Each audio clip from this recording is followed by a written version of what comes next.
Monsieur Macron. Mais la Madame réalité, c'est que vous êtes allé voir Madame Merkel et vous êtes allé lui demander sa bénédiction.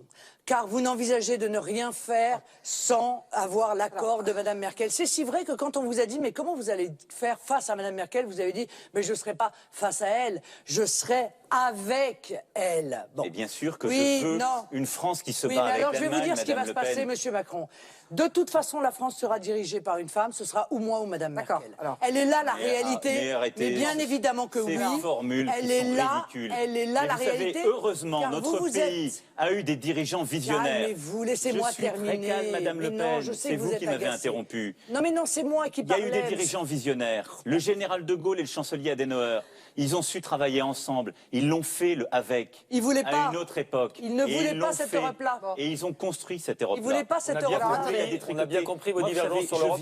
Il y a d'autres points de divergence, certainement. J'ai eu l'occasion de vous le dire. Je viens d'une région qui a connu dans sa chair la guerre. Moi, ma famille, elle l'a connue. Je ne veux pas du nationalisme que vous portez. Le projet que vous portez... Ça, il fallait que vous le placiez, c'était pas facile. Vous êtes passé par des biais un peu différents, là. Vous pouvez rigoler. Moi, non, parce que je savais que vous alliez me le placer. Non, mais je rigole pas avec ça. Mais je me posais la question de savoir à quel moment vous alliez me le placer. Le protectionnisme, l'isolationnisme, le nationalisme, c'est votre projet. C'est le repli et la guerre avec l'autre.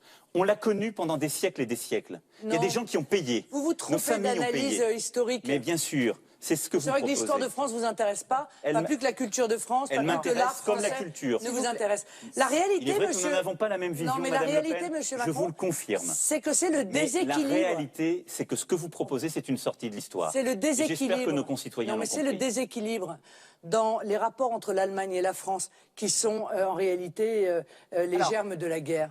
Quand les rapports sont équilibrés, quand chacun défend ses intérêts, quand on n'est pas soumis, inféodé aux exigences de l'Allemagne, alors les choses se passent. S'il vous plaît, on va avancer. La guerre, elle a été créée par cette soumission, Monsieur Macron, celle que vous êtes en train de reproduire, car vous êtes la France soumise à l'Allemagne.